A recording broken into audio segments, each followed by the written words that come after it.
കണ്ണീരൊടുക്കാത്ത രാത്രിയില്ല. ഞാൻ എന്ത് ചെയ്യും എൻ്റെ മാതാവ് എന്ന് മാതാവിനോട് തന്നെ പ്രാർത്ഥിക്കണം.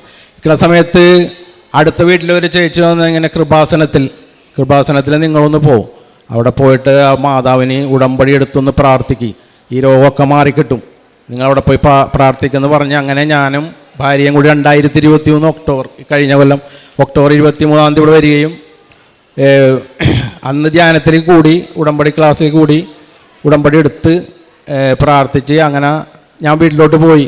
പിറ്റേ മാസം നവംബറിൽ ഇവിടെ വരികയും അച്ഛൻ ബഹുമാനപ്പെട്ട ജോസഫ് അച്ഛനെ കാണാൻ ജോസഫ് അച്ഛൻ തലയിൽ കൈവച്ച് പ്രാർത്ഥിക്കുകയും ചെയ്തു.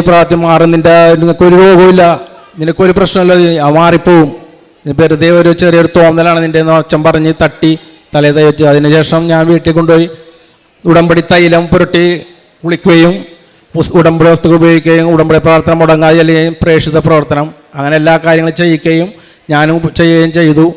അങ്ങനെ ഞങ്ങൾ എല്ലാ മാസവും ഇവിടെ വരികയും 9ാമത്തെ മാസം ഇവിടെ വന്ന് ഉടമ്പടി എടുത്ത് പ്രാർത്ഥിച്ചു പോയതിനു ശേഷം സ്വപ്നത്തിൽ മാതാവിൻ്റെ ദർശനം ഭാര്യയ്ക്കുണ്ടാകുകയും മാതാവ് വന്ന് നിൻ്റെ രോഗം പൂർണ്ണ സൗഖ്യം നിനക്ക് തരുന്നതായി സ്വപ്നം കാണുകയും ചെയ്തു.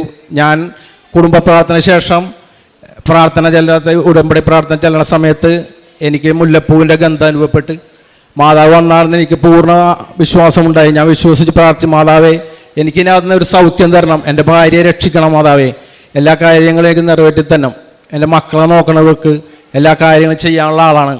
അപ്പോൾ പിന്നെ മാതാവ് എനിക്ക് പൂർണ്ണ സൗഖ്യം തന്നെ, മാതാവ് എനിക്ക് പൂർണ്ണ സൗഖ്യം തന്ന് 9ാമത്തെ മാസം അനുഗ്രഹിച്ച് മാതാവ് അനുഗ്രഹിച്ചതിൻ്റെ ഫലമായിട്ട് ഇന്ന് എൻ്റെ ഭാര്യ സന്തോഷവതിയായിട്ടുള്ള നിൽക്കാണ്ടിരുത്തി. ഇങ്ങനെയെല്ലാം നിന്ന് വെച്ചത് തലയെക്കെട്ട് വിത്തുമിട്ട് അടിക്കലും കാര്യങ്ങളൊക്കെ ആയിരുന്നു, ആരെയും നോക്കാതെ വെച്ചാണ്. ഇപ്പോൾ പൂർണ്ണ ആരോഗ്യവതിയായിട്ട് പൂർണ്ണ സന്തോഷത്തോടെ നിൽക്കുകയാണ്.